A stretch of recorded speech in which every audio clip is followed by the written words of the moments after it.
రైతులు ఎదుర్కొంటున్న విత్తన సమస్యలకు శాశ్వత పరిష్కారం కంపెనీలపై నియంత్రణ ఉండేలా కొత్త విత్తన చట్టం త్వరలో అమల్లోకి రానుందని తెలంగాణ వ్యవసాయ రైతు సంక్షేమ కమిషన్ చైర్మన్ ఎం కోదండరెడ్డి చెప్పారు.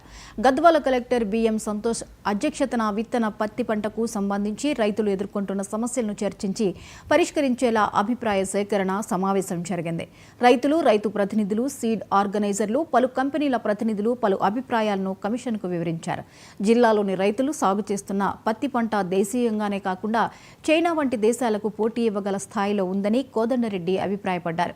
రాష్ట్ర ప్రభుత్వం వ్యవసాయ రంగాన్ని బలోపేతం చేసేందుకు పలు పథకాలు, కొత్త విధానాలను అమలు చేస్తుండడం ప్రభుత్వ చిత్తశుద్ధికి నిదర్శనమని ఆయన చెప్పారు. ఈ సమావేశంలో జిల్లా అదనపు collector Lakshminarayana, RDO Alivelu, committee సభ్యులు, అలంపూర్ మాజీ ఎమ్మెల్యే సంపత్ కుమార్, వ్యవసాయ అధికారులు పాల్గొన్నారు.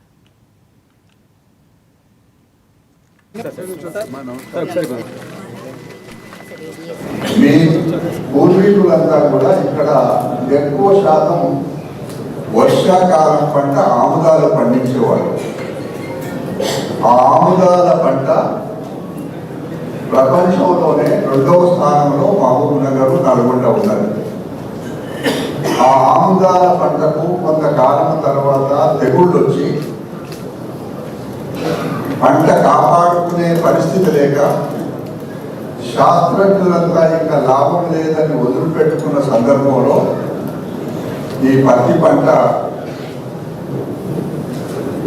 బయటికి రావడం, మీరంతా ఆదరించడం, కష్టపడి పండించడం, దేశానికి ప్రపంచంలోనే చైనాతో పోటీగా ఇక్కడ పత్తి పంట పండిస్తున్న మీకు నిజంగా ఈ ప్రభుత్వం పక్షాన ధన్యవాదాలు.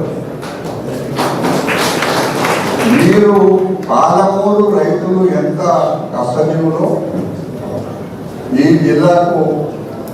జిల్లాలో పెరిగి చదువుకొని ఈ స్థాయికి ఎదిగి ఈ రాష్ట్రానికే ముఖ్యమంత్రి అయిన ఒక రైతు బిడ్డ రేవంత్ రెడ్డి గారు.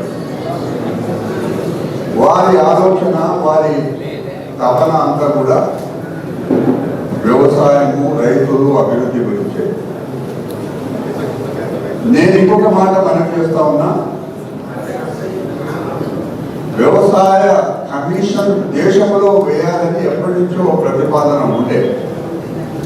కానీ గౌరవ రేవంత్ రెడ్డి గారు ముఖ్యమంత్రి కాకముందు పిసిసి ప్రెసిడెంట్గా ఉన్నప్పుడే